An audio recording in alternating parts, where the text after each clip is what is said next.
සුබ දවසක් වේවා ඔයාලා හැමෝටම. අදත් ආදරෙන් පිළිගන්නවා අපේ YouTube channel එකට. අද අපි යන්නේ ජපානයේ වසර 1300කට වැඩි ඉතිහාසයක් සහ සම්ප්‍රදායක් වන කෝමරන් ෆිෂින් බලන්නයි. කෝමරන් ෆිෂින් වලට ජපනීස් වලින් කියන්නේ උකයි කියලා. මොකද්ද මේ උකයි කියලා කියන්නේ? උකයි කියලා කියන්නේ මේ පහළ තියෙන බෝට්ටු වල නැගලා අපිව ගඟ මැද්දට එක්කගෙන යනවා. ඊට පස්සේ වෙනත් බෝට්ටුවකින් එන බෙල්ලේ ලණුකැට ගහපු දියකාව වගේ කුරුල්ලන්ගෙන් මාළු අල්ලන එක තමයි කරන්නේ. එහෙනම් වැඩි විස්තර අපි ගිහින් බලමු. ඉෂෝනි ඉතෙමිමාෂෝ. මේ කෝමරන් ෆිෂින් කියන ඉවෙන්ට් එක හැම අවුරුද්දෙම 5 වෙනි මාසේ 11 ඉඳලා 10 වෙනි මාසේ 15 දක්වා කාලය තුල පවත්වනවා. මේ තියෙන්නේ රිසෙප්ෂන් එක. මේකට යන්න කලින් බුකින් දාන්න ඕන. මේකට බුකින් දාන්න පුළුවන් ඔන්ලයින් විතරයි. ඉතින් මේ බෝට්ටු පිටත් වෙන වෙලාවන් 3ක් තියෙනවා. සවස 6යි කාලට, සවස 6:45ට සහ 7යි කාලට. මේ බෝට්ටු වෙලාවන් 3කට පිටත් වුණාට මාළු අල්ලන්න එන බෝට්ටුව එන්නේ රෑ 7:45ට. අද අපි යන්නේ රෑ 7යි කාලේ තියෙන බෝට්ටුවේ. ඉතින් මේ බෝට්ටුවට නගින්න කලින් හැමෝම වගේ රෑ කෑමට මොන හරි අරගෙන තමයි යන්නේ. බෝට්ටුවේ ඇතුළේ ඉඳන්ම කන්න පුළුවන් නේ එතකොට. එහෙනම් අපිත් මොන හරි කන්න අරන් යමු.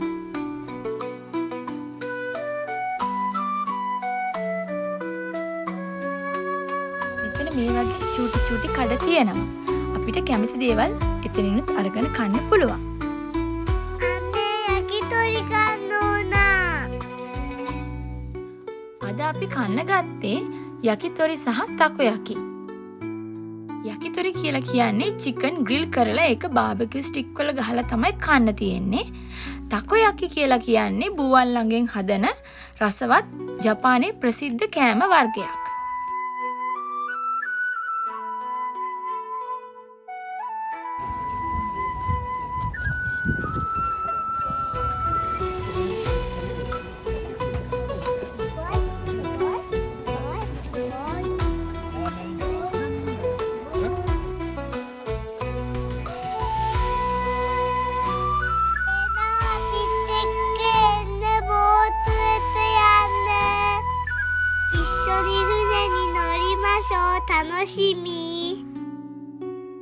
ඉතින් මේ බෝට්ටු ගැන කිව්වොතින් 10 දෙනාගේ ඉඳලා 50 දෙනා වෙනකන් යන්න පුළුවන් බෝට්ටු මෙතන තියෙනවා. අපිට කැමති නම් තනි බෝට්ටුවක් වැඩිපුර වුණත් සල්ලි ගෙවලා තනියම වෙන් කරගන්නත් පුළුවන්.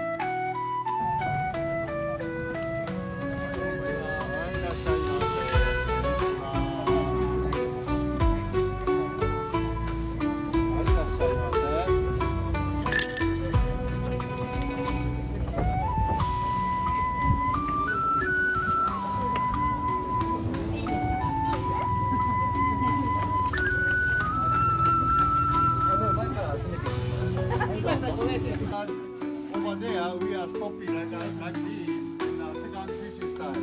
The second fishing is a traditional fishing style because we have a long history, 1,300 years ago, starting from the fishing. So we show you the old fishing style. Okay? Please wait here.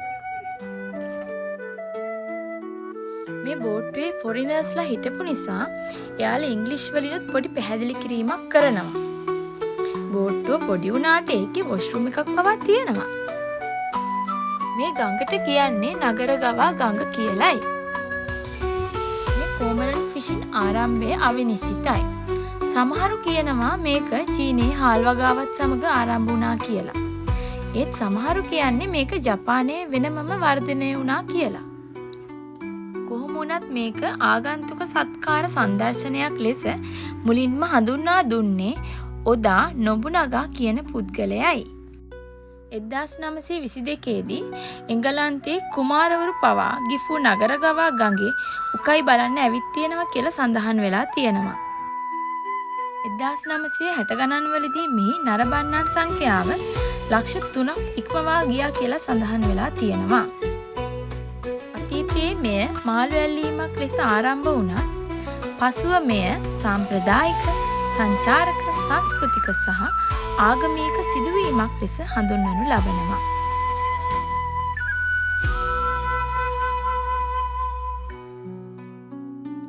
අපේ දෝනි මැණිකගේ වැඩේම තමයි කන එක. එයා හරි ආසයි තකොයකි කන්න. මේ තියෙන්නේ තකොයකි.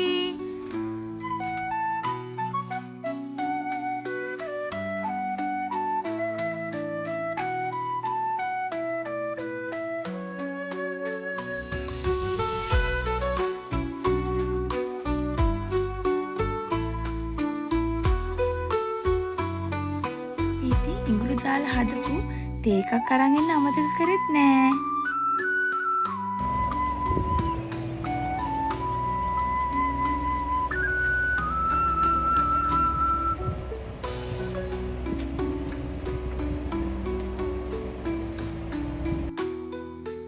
ඉතින් මේ නගරගවා ගඟ මොනතරම් ප්‍රසිද්ධද කියනවා නම් 1985 දී හොඳම ජල ප්‍රදේශ 100න් එකක් ලෙස තෝරාගෙනත් තියෙනවා මේ ගඟ.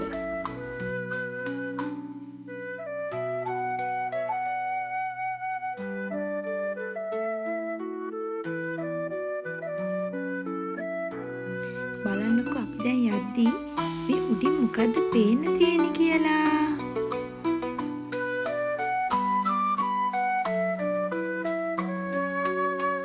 මේක තමයි ගිෆු කාස්ටල් එක. මේකට ජපනීස් වලින් කියන්නේ ගිෆුජෝ කියලා.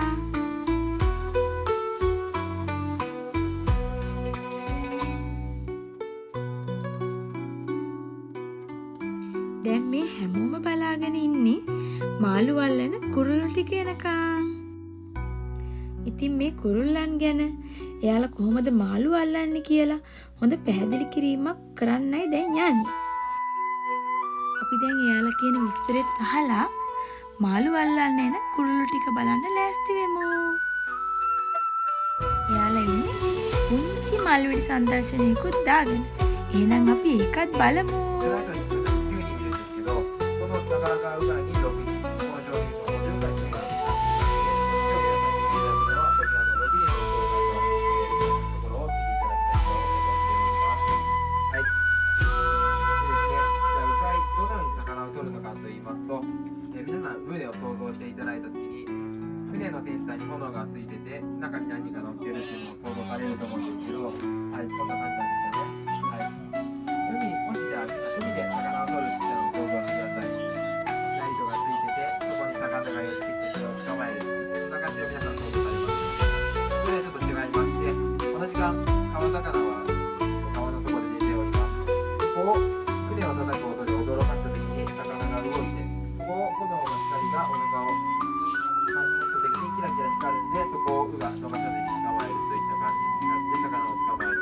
メトにですね、お手洗い済ませていただいて、浮かび見える準備をできるように皆さんお願いいたします。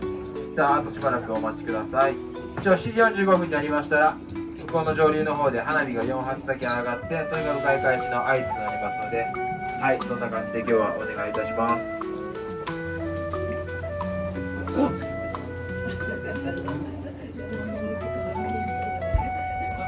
はい、ハンガーはち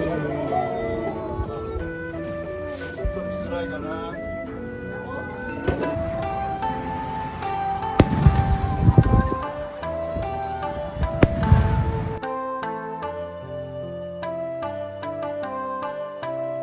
ඔන්න ඉතින් එයාලා දැන් එනවා. ඒකනම් හරිම ලස්සන දර්ශනයක්.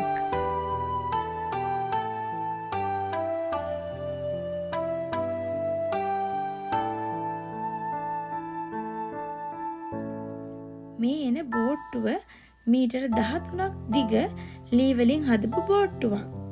මේකේ 3 දෙනා ඉන්නේ. ඔයාලට පේනව නේද මේ ලණු වලින් ගැට ගහලා තියෙන කුරුල්ලන්ව? මේ කුරුල්ලන්ට කියන්නේ උමියෝ කියලා. මෙයාලා ඉතා ශක්තිමත් වගේම ගොඩාක් ගැඹුරට කිමිදෙන්න පුළුවන් කුරුළු වර්ගයක්. මේ කෝමරන් කුරුළු වර්ග 4න් විශාලම අය තමයි මෙතන ඉන්නේ.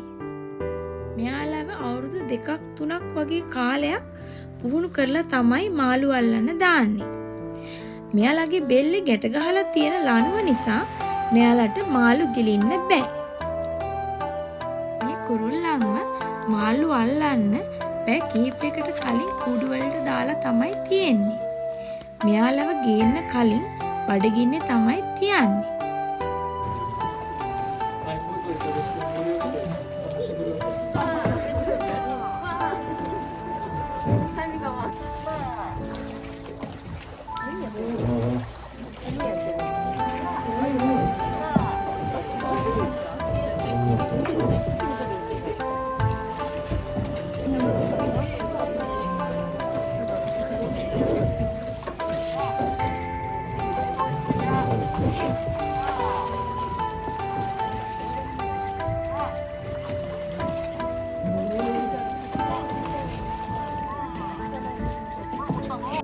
මෙයාලා දැන් බඩගින්නේ ඉන්නේ.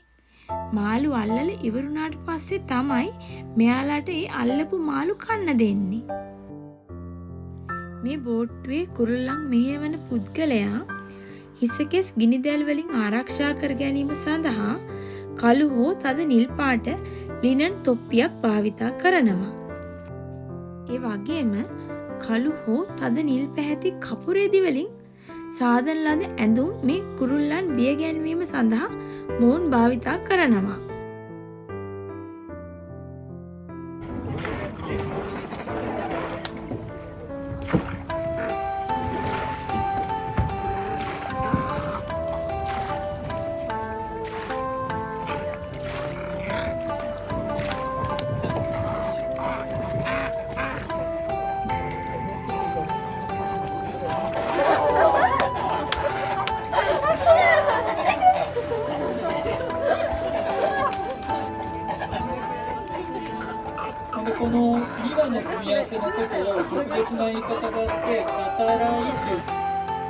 ඉතින් මේ මෙයාලා ඇඳන් හිටපු පිදුරු වලින් සාදන ලද ඉනවැහි කබාය මගින් වතුරෙන් තෙමීම වළක්වන අතර ශරීරයේ උණුසුම්මද තබා ගන්නවා.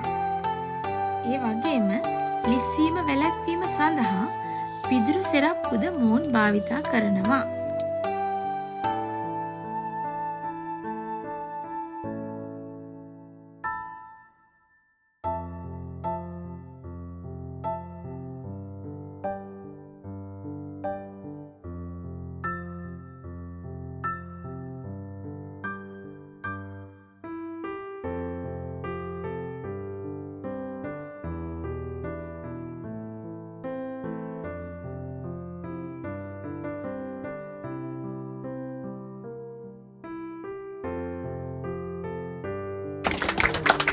ですね。最初来た場所戻りますので、今一度下の方を降りていただいて、お席をお立ちにならないようお願いいたします。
නගිද්දි සපත්තු ගලවලා තමයි නැග්ගේ. ඉතින් ඒ සපත්තු දාගන්න එයාලා අපිට කවරක් දුන්නා. ඉතින් අන්තිමට අපි බෝට්ටුවෙන් බහිද්දී අපේ කුණු කසලත් එයාලා එකතු කරගත්තා.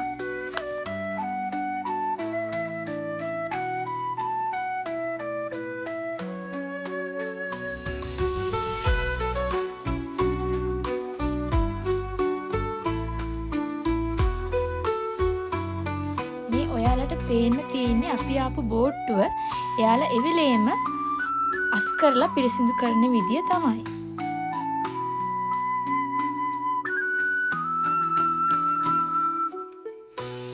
අපේ දෝනි මැණිකට බෝට්ටුවේදී තෑග්ගකුත් හම්බුණා. ඒක බලන්නකෝ ඔයාලා අන්තිමට. එහෙනම් අද අපේ වීඩියෝ එක හොඳයි කියලා හිතෙනවා නම් channel එක subscribe කරලා like කරලා comment කරන්න. හැමෝටම සුබ දවසක්. ගිහින් එන්නම්.